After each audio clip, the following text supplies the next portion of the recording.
Hi, my name is Delaney Gom, and I'm going to be doing a director's pitch presentation on the play Silent Sky, written by Lauren Gunderson. Silent Sky is a play that revolves around the story of Harrietta Leavitt, a brilliant young lady in the early 1900s who has just received a job to work at the Harvard Observatory as an astronomer. However, she quickly finds out that because she is a woman, she is confined to working simply as a computer and cannot use the real telescope to look at the sky. Though this is troubling to her, she still excitedly works on analyzing the stars using plates with her two colleagues, Annie and Wilhelmina. She works restlessly for hours a day, days a week, for years on end, only taking a break when her father becomes ill and she has to return back home to Wisconsin. Well, she still ends up working remotely during this time period, though.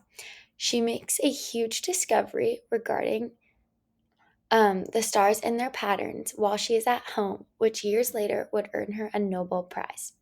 She shares a brief love with her colleague Peter, but due to her absence of a couple years visiting her father and her sister, it does not lead to anything more. She falls ill in the late 1910s, but shortly before she passes away, she discovers that her findings and her discoveries of the stars paved the way to scientists making even more monumental discoveries that would pave the way for science as we know it today.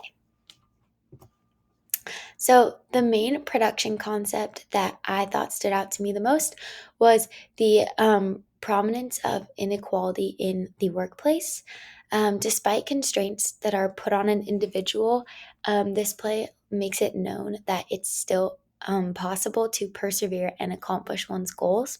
Henrietta was facing severe gender inequality that led to hardships in the workplace, but she did not let this stop her from making one of her biggest discoveries to date in her field of research, which ultimately led to her getting a Nobel Prize, which is amazing and inspiring. In modern day society, we continue to place limitations on people, whether that be stemming from a lack of education, money, social status, or any others. And this can still include gender inequality in some areas. However, this play conveys the message that this confinement, even in today's modern society, should not be a reason to give up hope, as anything can truly be possible when you put your mind to it. So, this play revolves around the idea of this inequality, but also is inspiring at the same time. So, when I was envisioning the concept, these are the images that stood out to me the most. The first thing right off the bat was the idea of gender inequality and just how women can work just as hard as men or even harder, and they still receive less, if that's in terms of money, in terms of recognition. That's just a very prominent idea in this play. Also, the idea that they should be following whatever men say and following their lead, which is why I included this picture on the upper left middle.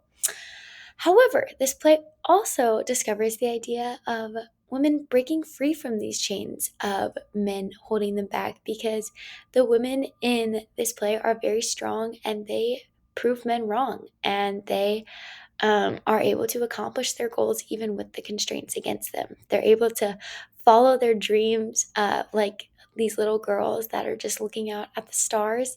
They knew they wanted to do something one day to change the world, and they are. They're leaving the traditional lifestyle to pursue their dreams, and they're able to persevere in a predominantly male field and make a huge difference, which I think is just so inspiring and amazing. And the end of the play also touches on the idea of women's suffrage and just fighting for women overall, which is why I included the picture on the bottom right. Um, but yes, that these are the images that just came to my mind when thinking of this gender inequality, but also like fighting against it. Supporting this concept, one of the key aspects this play that stood out to me was the fact that each female character shared a piece of their story that demonstrated why they were devoted to this cause of fighting gender inequality, and each reason was different, which I think is really cool. Henrietta is very passionate about her desire to make a monumental discovery. And despite her limitations of being a woman, having a hearing impediment, and ultimately just not being set up for success, she goes against this, which I think is so cool. And Annie begins to speak out against the unfairness in a public way by attending these women's marches and attending protests, fighting for voting rights, and all of the other things. Wilhelmina shares how she abandoned her traditional Scottish lifestyle to pursue her dreams of watching the stars and hopefully making a difference, uncovering new findings.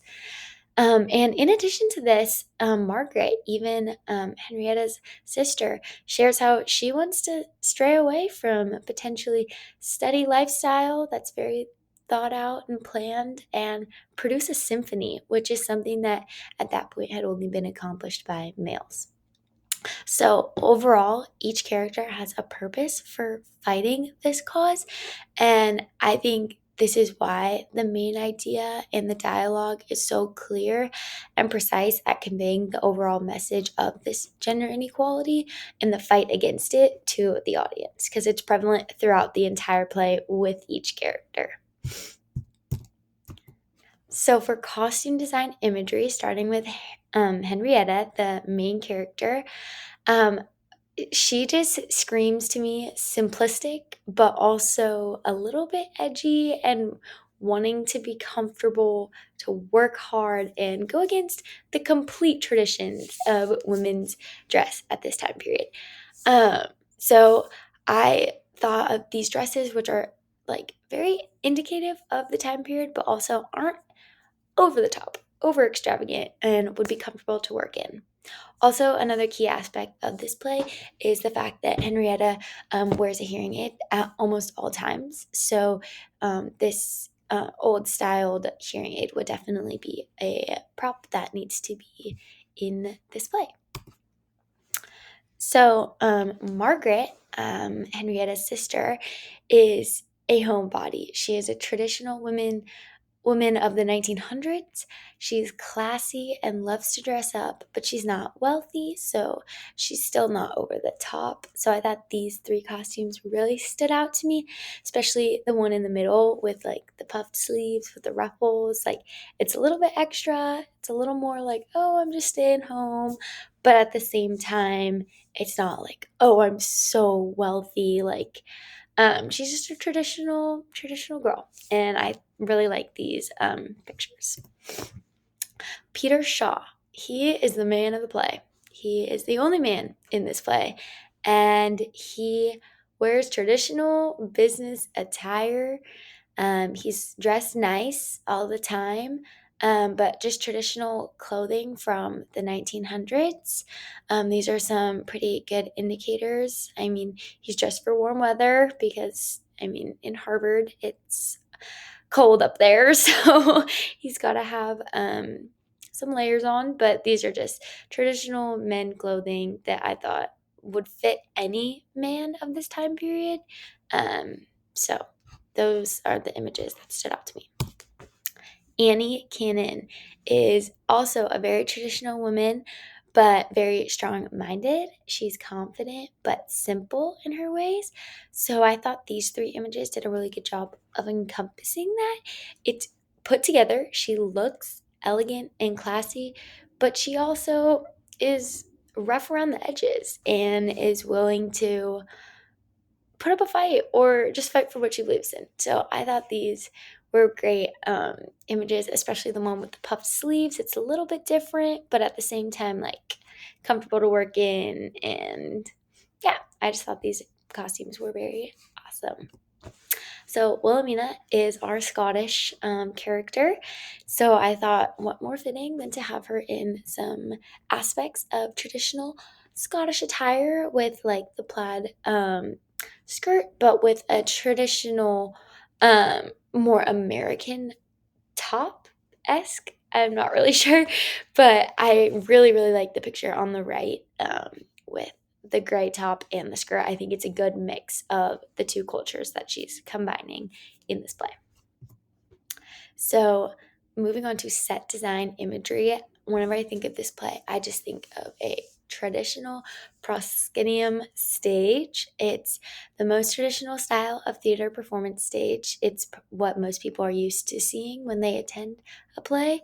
Like, that's what I am used to seeing. The auditorium makes it so that the audience sits below the stage, but also the ranked seating allows each row to have a clear view of the stage. There's an apron that covers the front of the stage before the play starts, at the intermissions, and at the end of the play, which I think is very important for keeping the set, like the set pieces, very hidden and almost like a surprise to the audience until the play actually starts, which I think is just a huge part of the play that I would love to have. So, for images of the set design, this will be taken place over the course of multiple different locations. However, the main set will be in the Harvard University Observatory and specifically its offices, because this is the women and they are confined to working in just the offices and not really out in the field per se. So those wooden desks are definitely a big indicator of this time period and the setup.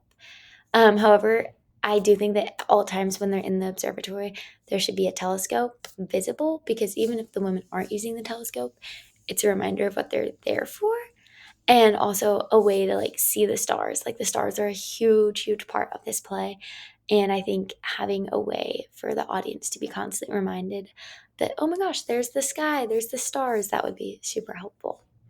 Another location is the ocean liner.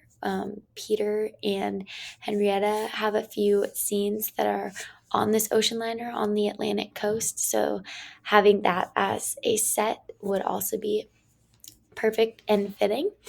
And then the other main location is Wisconsin, in Henrietta and Margaret's hometown house that they grew up in. This is where the play would start, and the scenes where she's visiting her father um, would be played. And then also the final scenes are in Henrietta's home in Connecticut. So just a cute, quaint little living room, kitchen area that reminds me of like an old time setting, but just very quaint and cozy. So those are the different settings. And this is taking place in the 1900s, the early 1900s. So you might be asking yourself, why Silent Sky? Why should my theater use this as one of our plays?